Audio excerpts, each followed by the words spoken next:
ለመጀመሪያ ጊዜ ወላጅ ሆነዋል ወይንስ በቅርቡ እናት ወይም አባት ልትሆኑ ነው? በቅድሚያ እንኳን ወደ የወላጅ ስልት የተሰኘው ቤተሰባዊ ቻናል በሰላም መጡ። በዛሬ ቪዲዮ እኔ ወላጅ ከመሆኔ በፊት ቢነገረኝ ኖሮ ብዬ ያልኳቸውን ነጥቦች አካፍላችኋለሁ። ስለዚህ እናንተ ብቻችሁን አይደላችሁም። ትንሽ ጭንቀታችሁን አቀልላችኋለሁ።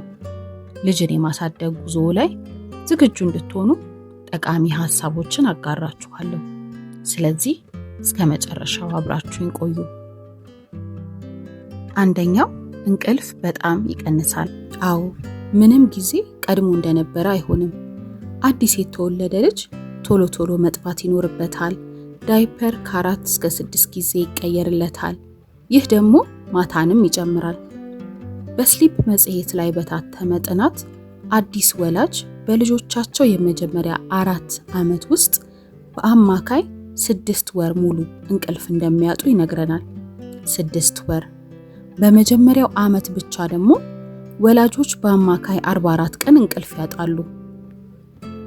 አንዲት ጓደኛዬ ቁልፎቿን ጥላ ከወራት በኋላ ፍሪጅ ውስጥ እንዳገኘችው አጫወተችኝ። ይህ የእንቅልፍ እጦት የሚያደርገው ነው። እርስዎ ምን ማድረግ አለቦት? ሕፃኑ ሲተኛ ይተኙ። ይህ ቀላል ይመስላል፣ ግን በጣም አስፈላጊ ነው። ጥንካሬ ሲኖሩት ብቻ ነው ልጆ ሊጠብቁ የሚችሉት።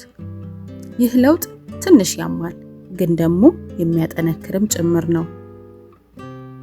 ሁለተኛ፣ ከትዳር አጋሮ ጋር ያለውት ግንኙነት ይፈተናል።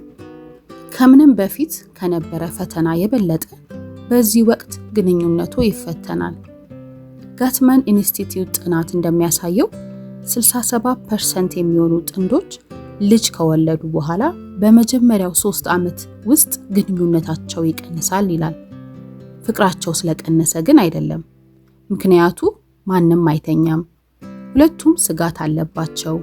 ድንገት ሁሉ ነገራቸውን የሚፈልግ አንዲት አዲስ ሰው ወደ ህይወታቸው መጥቷል። አንዳንድ ጥንዶች ለዓመታት አብረው ከኖሩ በኋላ ልክ ልጅ ሲወልዱ መጨቃጨቅ ይመጣል። ማን ዳይፐር ይቀይር፣ ማን ሌሊት ይነሳ፣ ሌሎች በተለያዩ ትናንሽ ነገሮች ጸብ ይነሳል። እናም እርስዎ ይህንን ችግር ለመፍታት የትስስር ጊዜ ያቅዱ።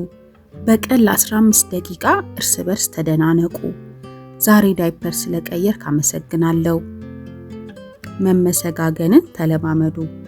ወላጅ መሆን የቡድን ስራ ነው። ሶስተኛ፣ ገንዘቡን ያቅዱ። ማንም ይሄን ሊነግሮት አይፈልግም፣ ግን ማወቅ አለቦት። አንድ አሜሪካ ውስጥ የተደረገ ጥናት እንደሚነግረን አንድ ልጅ ከተወለደ እስከ 17 ዓመቱ ድረስ በአማካይ $233,000 ይፈልጋል ይለናል፣ ኮሌጅን ሳይጨምር። ኢትዮጵያ ውስጥ ይሄ ያነሰ ሊሆን ይችላል፣ ነገር ግን የቤተሰብ ገቢ ላይ ያለው ተጽዕኖ እኩል ነው። ሌላው ኢትዮጵያ ውስጥ የተሰራ አንድ ጥናት ደግሞ እንደሚያሳየን ልጅ ያላቸው ቤተሰቦች ወርሃዊ ወጫቸው 35% ቀድሞ ከነበረው ይጨምራል ይለናል። ልጆች ቀጣይነት ያለው ወጪ ይዘው ይመጣሉ። ለልብስ፣ ለወተት፣ ለዳይፐር፣ ለሕክምና ዕለት ተዕለት ወጪ ይኖረናል።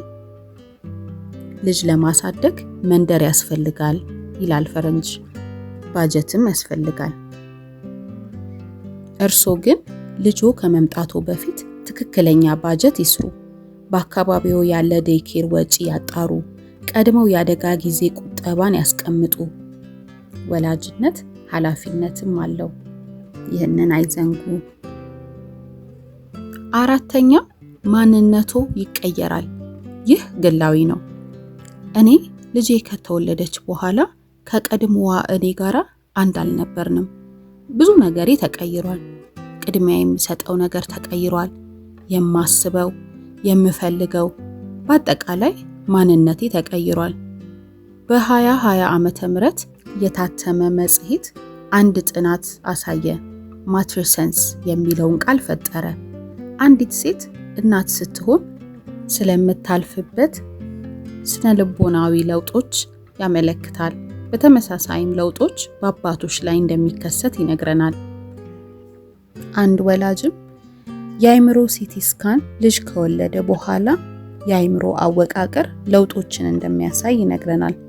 ቀጥታ አእምሮ ራሱን ዳግም እንደማቀናበር ማለት ነው።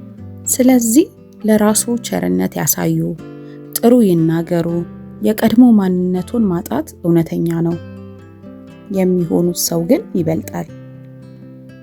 5ኛ ምን አይነት ወላጅ እንደሚሆኑ ቀድመው ይወስኑ። ጥሩ ወላጅ መሆን ምርጫ ነው። የስነ ልቦና ባለሙያ የሆነው ዲያና ባውምሪን 3 ዋና የወላጅ ዘይቤዎችን ለይቷል። አንደኛው አውቶሪቴቲቭ ወይንም ሞቅ ያለ ሆኖ ወሰን ያለው የወላጅ አይነት። ሁለተኛው አውቶሪታሪያን ወይንም ጥብቅ ወላጅ።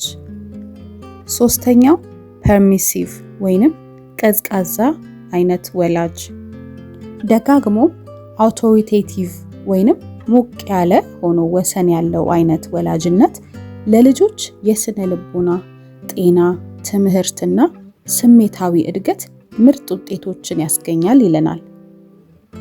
በተጨማሪም የሲዲሲ ጥናት ከ18 ዓመት በታች ሆነው የተጎዱ ልጆች እድሜያቸው ከፍ ሲል የጤና እንዲሁም የስነ ልቦና ችግር እንደሚያጋጥማቸው ይነግረናል።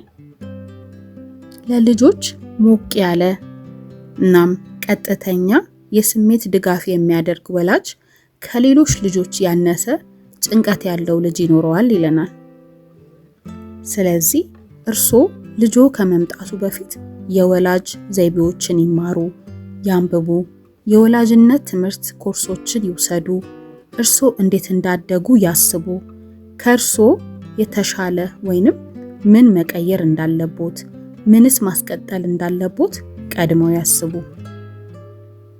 6ኛ ማህበረሰብ ምርጫ አይደለም፣ አስፈላጊ ነው። በሃርቫርድ የተደረገ ጥናት እንደሚያሳየን ጠንካራ ማህበራዊ ድጋፍ ያላቸው ወላጆች ብቻቸውን ልጅ ከሚያሳድጉ ወላጆች አንጻር 23% ከፍ ያለ የደህንነት ስሜት ይሰማቸዋል። ልጆቻቸውም የተሻለ ማህበራዊ እድገት ያሳያሉ።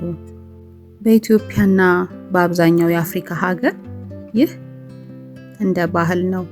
እድር፣ ጎረቤት፣ ዘመድ ቀድሞ የነበረ ድጋፍ አለ።